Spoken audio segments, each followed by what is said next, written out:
A few years ago, I was stuck in debt and constantly spending money on things that felt responsible but were quietly keeping me stuck. Since then, I've paid off my debt and completely changed my relationship with money. But here's the thing, I'm still very intentional about what I don't buy. So in this video, I'm sharing 9 things I'm not buying in 2026 and what I do instead, because I know exactly what adds value to my life now. Let's get into it. The first thing I'm not buying is trendy beauty products. This one is pure marketing. I used to buy skincare because I wanted the result, not because I needed the product. I'd watch so many before and after videos, see women with perfect skin, and convince myself this one would finally be different. But most of the time, it wasn't. Eventually, I realized something important.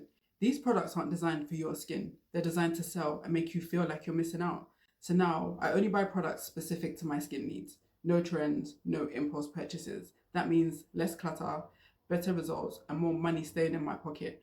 And the next one took me years to realize was quietly draining my money. The second thing I'm not buying is poorly made clothes. Sometimes cheap is cheap for a reason.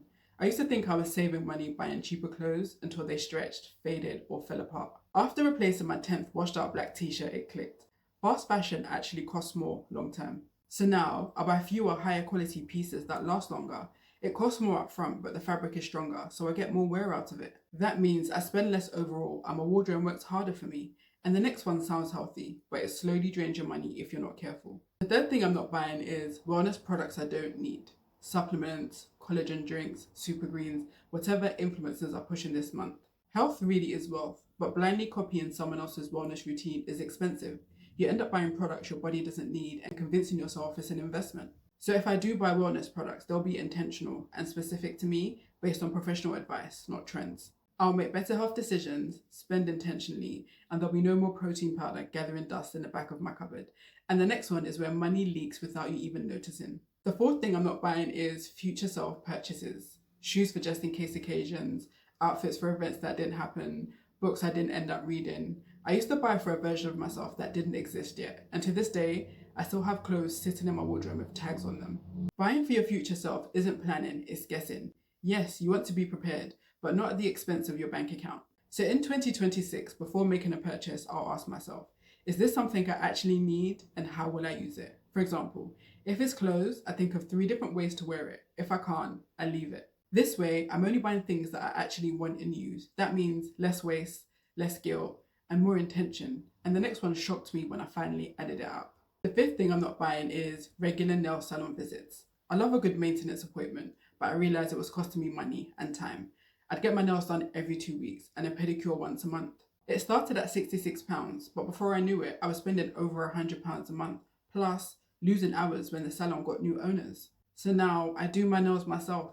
I learned how to file them in a way that I like, and I finish it with a clear polish, to give it that salon look. I still get a pedicure just once a month for £30. I save money and hours of my life. And the next one isn't about discipline, it's about planning. The next thing I'm not buying is lazy takeaways. This one isn't about food, it's about convenience without intention. Uber Eats because I didn't plan my meals, fast food while running errands. Once you add delivery fee and tips, it adds up fast. I had to admit something uncomfortable. Convenience wasn't convenient, it was expensive. So now I plan my meals weekly and allow planned takeaways on weekends. I still get to enjoy my favorite food, just without it draining my budget. And the next one sounds responsible, but it can quietly hold you back financially. The seventh thing I'm not doing is saving without intention. Saving is important, but saving without a purpose can quietly cost you. I genuinely thought I was being responsible, but my money was actually going backwards because inflation quietly eats away at cash. That £1,000 you saved last year, it won't have the same buying power this year. So here's what I do.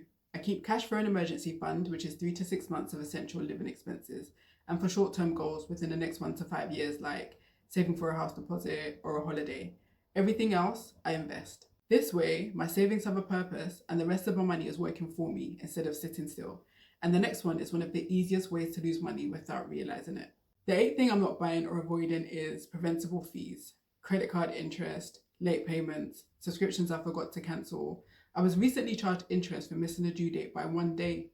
None of these feel big until you add them up. Now, I use the budget and calendar reminders for irregular bills. This way, everything's paid on time, 0 money wasted, 0 stress. And the next one sounds small, but it adds up fast. The ninth thing I'm not buying is backups and impulse purchases.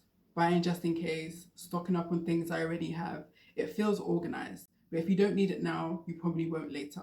Now, I use what I have and replace intentionally. That means less clutter, more control, more money in my pocket. Financial minimalism isn't about restriction, it's about power. Every pound you don't spend emotionally becomes a pound that builds your freedom. Start with one thing on this list. That's all it takes. And if you want more calm, practical money habits, watch my video, Things I Stopped Buying Next. If you found this video helpful, give it a like and subscribe for more personal finance videos like this. And remember, stay rich in mindset and the money will follow. Thanks for watching, and I'll see you in the next one.